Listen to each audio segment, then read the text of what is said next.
Então, começa agora mais um conteúdo do Polinize, um ecossistema de inovação digital. O meu nome é Ana Paula e hoje a gente vai falar um pouquinho sobre tendências no varejo. Os últimos meses trouxeram muitas incertezas, muitas mudanças sem precedentes aí para o nosso cenário atual. Enquanto alguns varejistas eles estão prosperando, outros estão lutando aí pela sobrevivência, E, curiosamente, o Covid acelerou essas tendências que a gente vai conversar hoje com o nosso convidado, Alexandre Quintela, ele que é especialista em planejamento estratégico e tendências de varejo. Alexandre, seja muito bem-vindo e muito obrigada por compartilhar com a gente um pouco do seu conteúdo, do seu conhecimento e da sua experiência. Ok, muito obrigado pelo convite. Atualmente eu estou na Upsol Consultoria, é uma consultoria especializada em planejamento estratégico, também voltada para o segmento de varejo e bens de consumo. E é um prazer estar aqui com vocês compartilhando o conhecimento. Hoje nós estamos vendo com o surgimento da pós-Covid 2019, um movimento nunca visto no varejo, desde que a gente entende o varejo como uma operação comercial, que tem séculos, na verdade, E a primeira coisa que a gente tem que estar atento é o seguinte: tudo que nós estamos falando de previsões, elas ainda são previsões. Não há certeza absoluta de como o mercado de varejo vai se comportar daqui para frente. Por quê? Nós estamos passando por uma crise científica, médica. Então, o que vai determinar os novos padrões de comportamento são questões científicas, se o vírus vai sobreviver, se vai ter ou não vacina, e os relacionamentos sociais. Mas o que a gente percebe é que existem sim alguns caminhos nos quais a gente está começando a desenhar o varejo do futuro. Então, a gente pode imaginar assim que existem grupos de operações de varejo que estão tendo comportamentos diferentes nessa pandemia.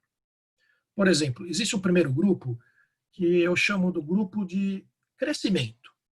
São setores de atividades no varejo que eles vão sair melhores do que entraram nessa crise. São empresas que conseguiram surfar esse momento da Covid em função de alterações de hábitos de consumo que os consumidores no Brasil e no mundo tiveram. Então, você pode elencar aí serviços de streaming, serviços de telemedicina, serviço de entregas de produtos de todo tipo, de refeições a remédios, educação online, educação à distância, sabe? Essas empresas, elas estão conseguindo melhorar o seu patamar de atuação. Elas são empresas que elas, inclusive, tendem a atrair mais capital de investimento nas suas operações futuramente. Então, essas empresas são empresas que elas estão sofrendo um efeito positivo de mudança de comportamento. Vamos dar um exemplo. Antes haviam ferramentas para se fazer compras online. As pessoas, os consumidores e todas as classes foram obrigadas a utilizarem essa ferramenta para comerem, para realizarem suas compras. E elas perceberam que é fácil. Elas perderam as barreiras, o medo de utilizar isso. E a partir desse momento o uso começa a ser disseminado. Então esse é o primeiro grupo de empresas que eu identifico como as empresas que se deram bem com a pandemia. O segundo grupo de empresas, a KPMG também fala muito isso, que são os serviços que eles estão temporariamente suspensos, mas eles vão voltar quase que a uma normalidade. Vai voltar como era antes? Não exatamente, mas vai ser quase isso. Então, por exemplo, os serviços financeiros, serviços de transporte em geral, produção de bens de consumo, eles vão ter um retorno ao normal. O setor de telecomunicações, ele vai ter um novo normal, onde você vai ter um privilégio muito maior dos canais de comunicação pela internet dado que as pessoas vão estar trabalhando mais de casa, e vai diminuir o serviço de telefonia, por exemplo. Mas, de qualquer forma, eles estão num grupo de empresas que vão voltar à normalidade. Tá? Um terceiro grupo, eles vão ter que se transformar para sobreviverem. Por quê? Porque a sociedade está sofrendo mudança nos padrões de consumo. Por exemplo, você vê o setor automotivo. Será que as pessoas vão usar carro tão intensamente quanto antes? Eles vão usar os veículos como meios de transporte? Ou vai voltar a se usar mais para lazer? Como é que fica um segmento de imóveis, por exemplo? Você vai ter outros tipos de imóveis, as residências com locais para se trabalhar e a diminuição de espaços de escritórios, notadamente os caros. Ou o setor de combustíveis. Se você tem menos carros nas ruas, você tem menos consumo de combustível. Então, são setores que eles vão ter que se reinventar para sobreviverem. E, infelizmente, existe um último grupo que é assim, são setores que eles foram feridos de morte porque eles partem do princípio de que eles precisam de grande número de pessoas muito próximas para funcionarem. Então, eventos esportivos, shows, transporte aéreo, a hotelaria. Como é que eles vão sobreviver a essa pandemia? Veja o caso das companhias aéreas. As companhias aéreas estão passando pela maior crise na história. Tá? Então, existe um impacto muito grande nisso. E mesmo o governo, se a gente for imaginar, o governo sai diferente dessa pandemia, porque ele vai ter que mudar as maneiras de arrecadar dinheiro, de fazer arrecadação de impostos, sabe? Mas o que tem que fazer é o seguinte, em todas essas 4 grupos que eu listei, tem um ponto em comum. O ponto em comum é o seguinte, existe um novo protagonista nas operações de varejo, que é a tecnologia. Nenhum desses setores de atividade são viáveis sem tecnologia, sabe? Então, eles estão assim, a tecnologia se torna indispensável desde um processo de compra, que as pessoas não querem mais encostar na maquininha, trabalhar home office, ver shows virtuais, por lives, ou seja, você tem uma nova realidade, de uma maneira geral, com a presença marcante de tecnologia. Com certeza. Né? Com certeza. Isso que eu vejo. E maravilha. Em relação, você comentou nessa questão de clientes, né? Uhum. Cada vez mais os clientes esperam experiências únicas, né? Uma conexão emocional com a sua experiência de compra, tanto na loja física quanto online. Como você acha que os varejistas devem se preparar para esse novo perfil de consumidor? Esse é um grande desafio. Por quê? Uma das coisas que mais fascinam o consumidor, e eu falo porque eu também sou consumidor, é a experiência sensorial. São os cheiros, os aromas, o toque no produto, a aparência. Nós crescemos comprando dessa forma. O varejo foi construído desta forma. Tá? Então, você vê as chamadas flagship stores, que eu tive a oportunidade de visitar nos Estados Unidos e na Europa, quando eu fui participar de algumas feiras de varejo.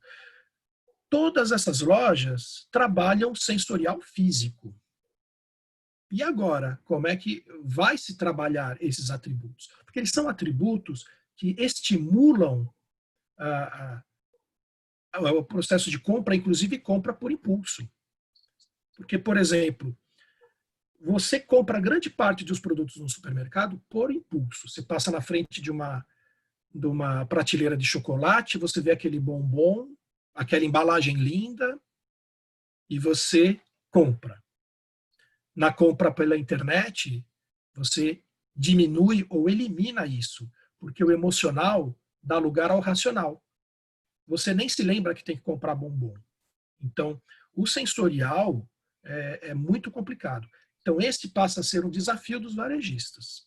Porque, assim, existe o conceito do omnichannel, ou seja, o varejista tem que oferecer a mesma experiência de compra para o cliente quer seja no ambiente virtual, e aí é subdividido em celular, tablet ou computador, quer seja na loja física, ou quer seja atendimento por telefone. Então, a primeira coisa que tem que se trabalhar é garantir que a experiência de compra da pessoa seja agradável. Essa experiência de compra ser agradável passa por duas coisas. Você ter ferramentas que atendam o teu cliente e um treinamento dos teus recursos humanos para que eles sejam capazes de transmitir o quê? Transmitir a proposta de valor da loja, a proposta de valor do local que você está comprando. Começa daí. O vendedor não é mais vendedor, ele é um fã daquele produto. E isso precisa ser intensificado, porque isto vai compensar parte da experiência sensorial que você passa a perder. Como é que você vai compensar isso? Você tem que ter um atendimento primoroso e você tem que ter vendedores extremamente bem treinados que consigam vender os atributos do produto sem que o consumidor necessariamente possa tocar, possa cheirar. E a tecnologia aí entra de uma maneira importante também, porque assim, qual atributo que sobra se você não pode ir numa loja, por exemplo? Você tem que caprichar em realidade aumentada ou realidade expandida. Você tem que caprichar numa imagem ou num vídeo que você vai colocar na tela de um computador, de um tablet ou de um celular. São maneiras que atenuam essa perda de possibilidade do cliente fazer isso. Então, o que você pode falar para o varejista? Buscar, analisar de que forma ele está se comunicando com o cliente, garantindo uma mensagem única, não importa de que maneira ele interage. Ele tem que treinar bem a sua mão de obra, os seus vendedores, transformando-o de vendedor para fã da marca, para fã do produto. E buscar tecnologias que atendam esses atributos que eu te falei. E surpresa, né? Não são necessariamente tecnologias caras. O avanço da tecnologia está permitindo que pequenos e médios varejistas passem a ter acesso a ferramentas que ele nem imagina que ele possa estar tendo acesso, porque elas são fáceis e são intuitivas. E deixe de achar que a única maneira que vai interagir com o seu cliente é através do e-commerce. O e-commerce é apenas um pedaço de uma experiência de consumo maior oferecida ao cliente. Tá? Maravilha. Você comentou em relação a valor, né? Uhum. As marcas que têm uma causa têm mais significado aos olhos do consumidor, né? Na sua opinião, como saber se uma marca deve ou não entrar em uma causa? Então, a questão de entrar uma causa, ela vem tem um passo anterior à causa. A empresa precisa ter um propósito. Em torno desse propósito, que os clientes vão se motivar a seguir determinada marca. Então, causas que a empresa entre têm que estar alinhadas ao propósito. Por quê?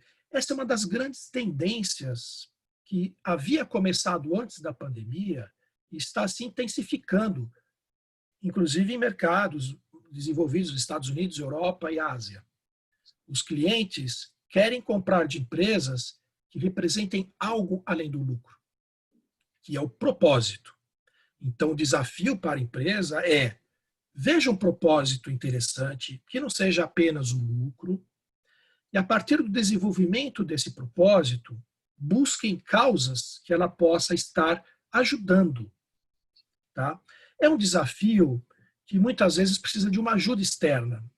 Sabe? Eu, como consultor, ajudo. Inclusive, nesse momento, estou ajudando uma empresa a descobrir qual o propósito dela.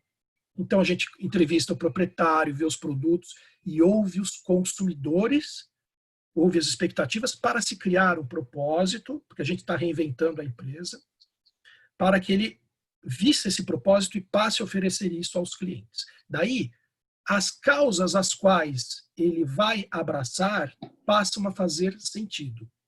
E o importante, isso pode ser aplicado para o pequeno negócio. Não é exclusivo de grandes empresas.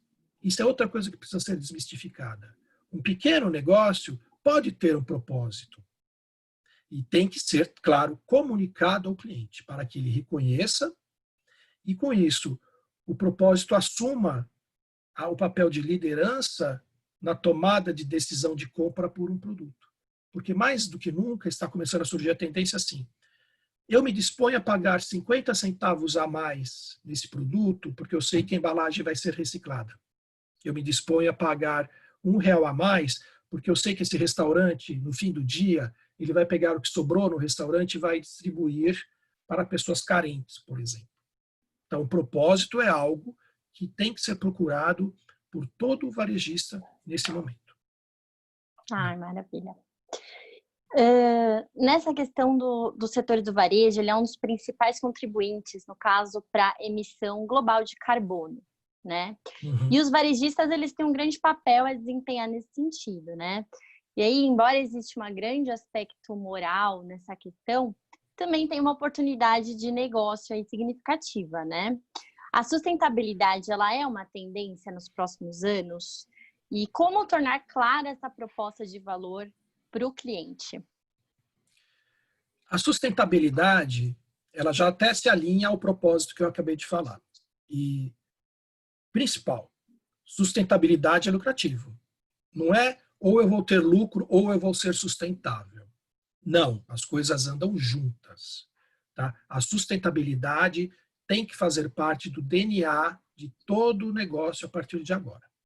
E olha que interessante, muitas das soluções que são vendidas como sustentáveis representam um resgate em modelos antigos de varejo que eram praticados há 50 anos atrás, 40 anos atrás. Por exemplo, nesse último mês de fevereiro, eu fui ao Euroshop lá na Alemanha. E lá, uma das grandes tendências era a sustentabilidade nos negócios de varejo. Por onde passa a sustentabilidade? Por várias frentes. Por exemplo, você fazer displays de venda a granel de produtos. Então, tem o resgate da venda de produto a granel. Eu vi isso na Whole Foods, nos Estados Unidos, e agora você está disseminando para o varejo de modo geral, onde os produtos são vendidos a granel e a pessoa traz a sua própria embalagem, a sua própria sacola de casa para comprar. Isso era feito antigamente. Então, existe um resgate. Então, se você for buscar práticas antigas, você vai ver que não havia o consumo indiscriminado de embalagens. Quanto às embalagens, tem produto que não tem como, você tem que ter embalagem. Então, já existem soluções onde você pode incorporar uma embalagem biodegradável ou uma embalagem reciclável no seu produto. E isso o consumidor vê com os bons olhos. Outro dia eu recebi um brinde de um leite, como se fosse um chocolate para tomar na hora para a criança, que falava, essa embalagem é reciclável e foi feita com material reciclado. Então você vê aquilo e você vê, olha, nossa, essa empresa tem uma preocupação com a sustentabilidade. E tem outro ponto de sustentabilidade que a gente também tem que ver, reuso da água, iluminação. Então, por exemplo, a adoção de lâmpadas de LED representa uma questão de sustentabilidade porque você reduz brutalmente o consumo de energia. E, no final das contas, o varejista que adota práticas de sustentabilidade, ele, além de fazer bem para a humanidade, ele atrai mais clientes e tem mais rentabilidade no seu negócio. Portanto, é um caminho sem volta, práticas sustentáveis. Não importa o setor, viu? Com certeza. Falando um pouquinho de desenvolvimento, né, do varejo, como você vê esse desenvolvimento do varejo nos próximos 5 a 10 anos? Tá. O desenvolvimento no varejo nos próximos 5 a 10 anos, ele vai voltar muito ao que eu havia dito para você, que existem 4 grandes grupos de varejo, que um vai crescer, um vai voltar ao normal, um vai ter que se reinventar e um corre risco de sumir. Em primeiro lugar, voltando ao início da nossa conversa, a gente tem que estar muito atento ao comportamento do consumidor. Existe um equívoco de que, suspensa a pandemia, tudo volta ao normal. Então, o sonho dos varejistas é assim, nossa, eu não vejo a hora que chegue o Natal para liberarem os shoppings e eles lotarem como antigamente. Quando as lojas de varejo foram reabertas na China e foi dado sinal verde para as compras, havia uma temeridade do consumidor chinês de adotar práticas que ele adotava antes. Então, ele era muito receoso na aglomeração. Ele evitava aglomerações nas lojas. Então, não houve um boom de consumo, não houve um resgate de consumo. Então, isso tem que estar atento. E nós não sabemos exatamente por quanto tempo isso vai ficar na memória do consumidor. O que nós falarmos aqui seria uma especulação. Porque, como eu disse no início, como é uma doença, a gente não sabe se ela vai se extinguir agora. Mas o varejo, ele perdeu muito agora. Foi, como eu disse, o maior baque na história do varejo. Há uma reinvenção no varejo. Nesse processo, você vai ter duas coisas. Você vai ter uma depuração do varejo. Tá? O varejo, as empresas menos eficientes, vai ser como Darwin, elas vão falecer, elas vão sair do mercado e elas vão ser substituídas por outras empresas. Empresas que praticam propósito, empresas que praticam a sustentabilidade, empresas que garantem uma experiência de compra inovadora para o cliente, treinem seus funcionários. Não significa também empresas muito grandes. Só vai sobrar grandes varejistas no mundo. Não, há uma revalorização do varejo de bairro, tá? Porque as pessoas elas estão deixando de ir trabalhar, por exemplo, é uma coisa mundial de elas ficarem trabalhando no home office, então há uma tendência de você resolver fazer suas coisas no bairro. Então o varejo de bairro, ele tende a ser resgatado, sabe? Tanto é que você tem grandes varejistas querendo ter lojas de bairro de forma cada vez mais intensa. Você já começa a ter esse movimento antes da pandemia, mas isso tende a se intensificar. Mas então o que eu vejo é um redesenho do varejo. Então você vai ter lojas menores, essas lojas podem ser mais focadas. Quando ela trabalha em bairro, ela entende o que o bairro precisa e ela pode oferecer produtos específicos para esse grupo de pessoas. Tá? Produtos, por exemplo, uma coisa que eu vejo, grandes redes vão oferecer produtos, 2 ou 3 tipos diferentes de produto para você fazer os grandes abastecimentos.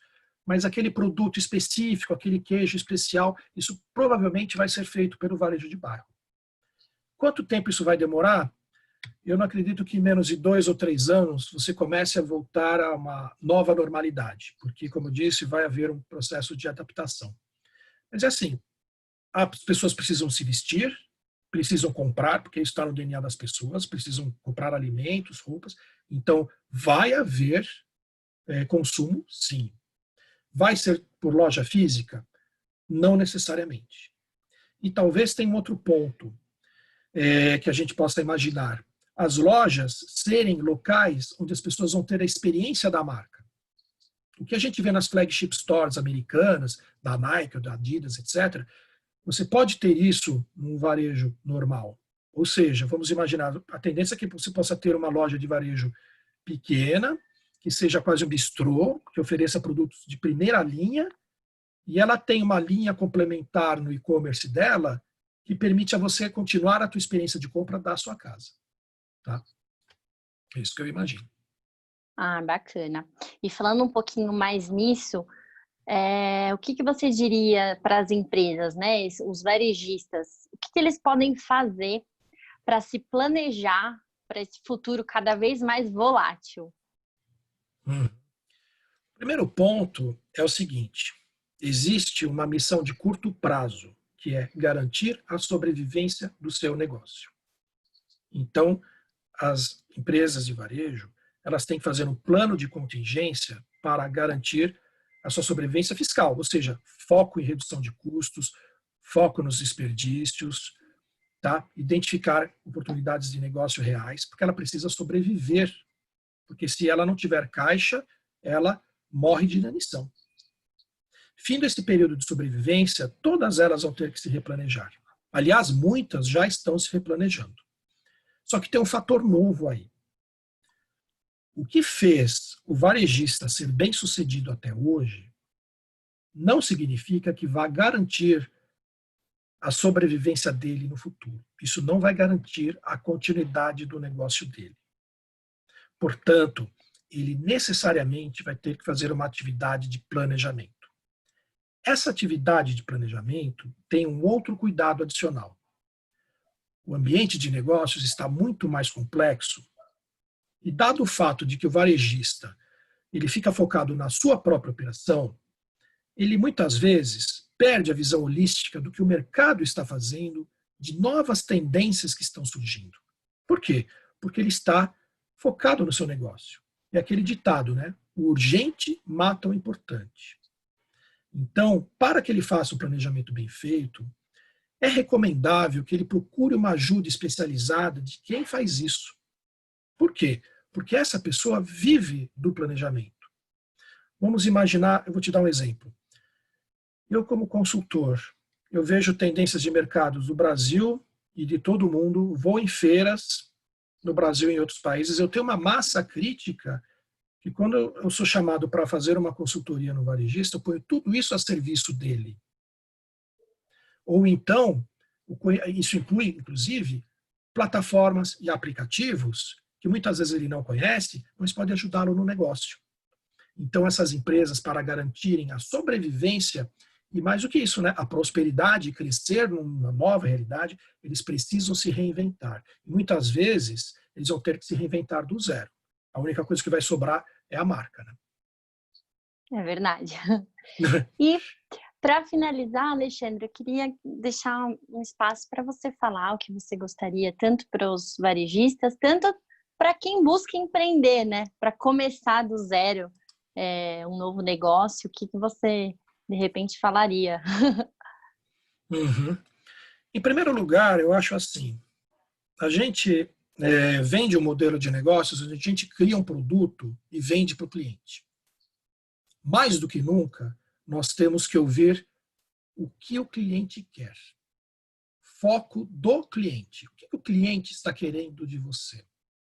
E nós termos a humildade de nos reinventarmos para atendê-lo, porque afinal ele é a razão de ser do varejo. Então, em primeiro lugar, é focar no que o cliente está precisando. Segundo ponto, não ficar olhando para o próprio umbigo. Nós temos que, mais do que nunca, estar atento às novidades, porque está muito volátil o varejo como um todo. Não importa o segmento, do alimentar a roupas, está tudo mudando e mudando rapidamente. Como você mencionou bem, a questão do sensorial, como é que vai se lidar com esse problema de você muitas vezes não poder tocar ou cheirar o produto. Você tem que ter respostas para isso, porque se você não tiver respostas, você não é bem sucedido. Você também tem que ter um propósito. Voltando a falar isso, não vai ter mais espaço para varejista sem um propósito, para que ele abrace causas que são caras ao seu cliente, caras à comunidade que ele está inserido. E nada disso que eu estou falando vai fazer sentido se ele não ficar atento à lucratividade do negócio. Porque o lucro é algo saudável e necessário para que você mantenha sua capacidade de inovação, sua capacidade de investimento e fazer o teu negócio prosperar indefinidamente. Basicamente é isso. Com certeza. Alexandre, muito obrigada. Foi um ótimo papo. Muito obrigada por todo esse conteúdo, a sua experiência. Tá? A Eu que Poliniz agradeço. agradece muito. E é Uhum. isso. Para você que está assistindo, fique aí ligado nos próximos conteúdos que a gente vai trazer. E, de novo, Alexandre, muito obrigada pelo seu tempo aí com a gente. Obrigado pela disponibilidade. Um abraço a todos.